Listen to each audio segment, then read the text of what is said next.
work the ribbed border on this swatch I have made with the diamond stitch, just like my diamond stitch blanket, which is what I use this border for. And so we're going to work double crochet around. So right here, this is the corner where I've ended, and you can chain 3, but I'm going to work a chainless double crochet like I mentioned in the written pattern. So you pull it up to twice the height of your shaft, hold on to the top. You got to make sure you hold it steady, and now you're going to bring the hook towards you and around.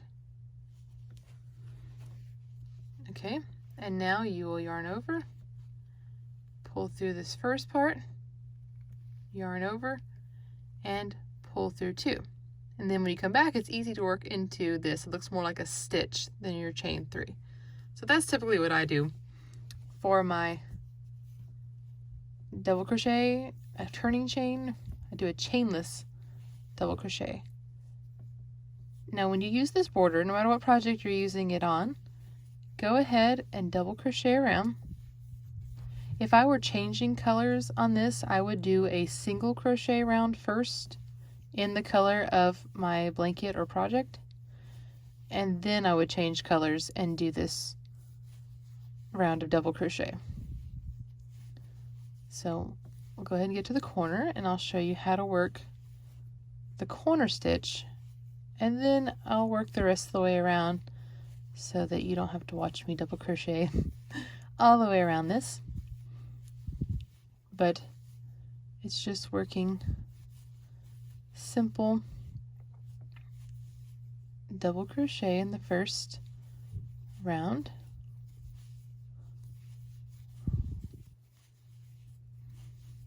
Okay, we're coming closer.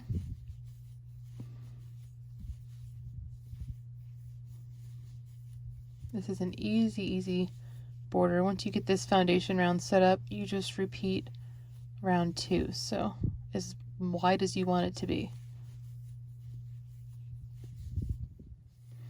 Okay, so I'm getting really close to my corner here, and when you get to this corner stitch, okay, mine will be the next stitch, you're going to work double crochet,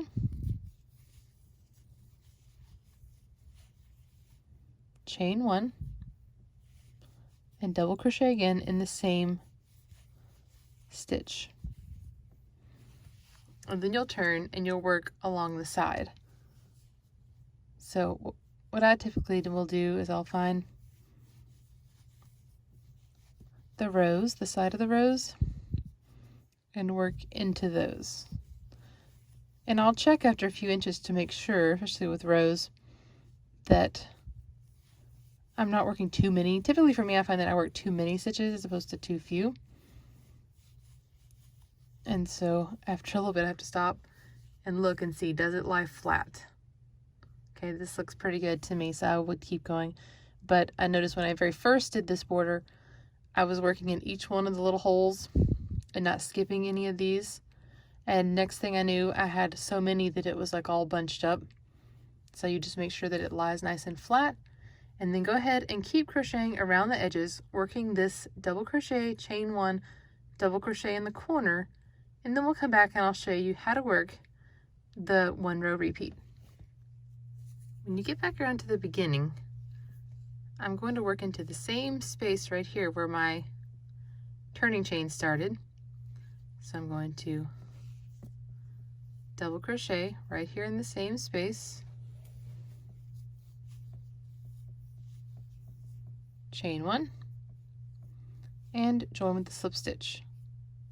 So if you're to chain 3, you'll try to join at the top of the turning chain, and this is my chainless double crochet, so I'm going to work into the top just like I would a regular stitch with both loops there. Alright, and that completes that. This looks like the rest of our corners. So we're going to start right here, and I'm going to work my chainless again.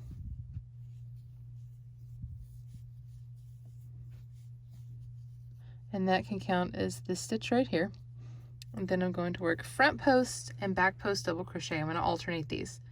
So how you work this is, instead of going right here into this stitch like this, like we normally would, you're going to work around what they call the post of the stitch, which is this part right here. So for a front post double crochet, you work into, you go into this hole and you work around the post. So the post will be in front here of the hook, and then you work it like a regular double crochet. And it makes it stand out towards the front. A back post is the opposite. You have to come behind the work, go in front of the post,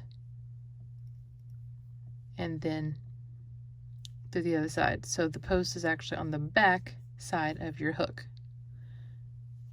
And then you work a regular double crochet as this, you pull it through, and then finish it off. And that brings the work to the back like that, so it'll stand out on the other side.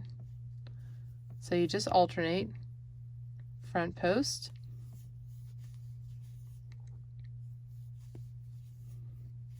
and then back post. So come behind it. This one I always found a little harder when I was learning. Behind the work, and then wrap around it.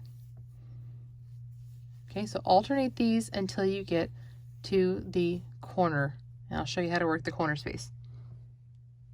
Now I've reached my chain 1 right here, and I ended with a back post double crochet. It does not matter if you're on the front post, because we're going to work a regular double crochet in this space. So that's the good thing about this, is there's not a set, you know, even or odd numbers of stitches until you get to your corner.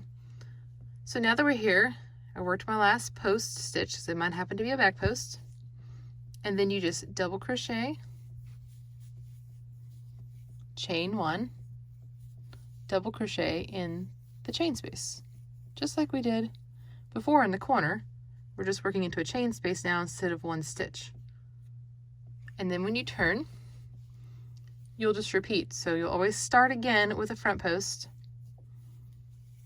even if you had a front post before, like I said, with it being the corner, it doesn't matter. And then a back post, and then just repeat all the way down.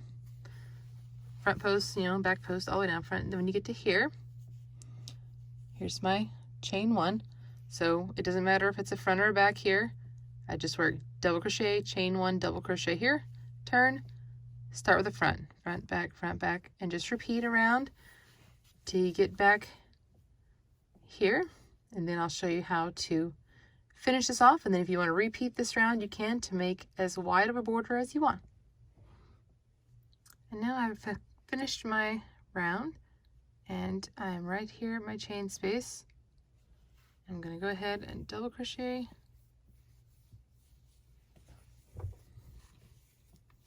chain 1, and join.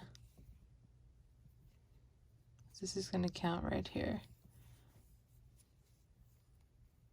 And so if I wanted this border to be larger, I would just repeat this by doing my chainless double crochet, and then making sure I had a front post in every front post and a back post in every back post, so that it would continue with the ribbing. And then when you get down here, you have these stitches that don't have a post stitch, so you would just continue with the pattern. So like this one was front, that was back, then this one would be front again, and then the double crochet, chain 1, double crochet in the chain 1 space, and then you would start, this would be a back because this one's front. So just make sure you do the opposite, and you can make it as wide as you like. For me, with my diamond stitch baby blanket, or baby blanket, there's a baby blanket size, but it has a larger size as well, I went ahead and just used this simple 2 round border, and then you can just repeat this of the round as many times as you like to make it as wide as you want. Hope you've enjoyed this stitch tutorial for the ribbed border. Come visit us at love.life.yarn.com for more than 180 free patterns, including this blanket one right here. And subscribe to our channel for lots more crochet tutorials. Thanks for watching. I'll see you next time.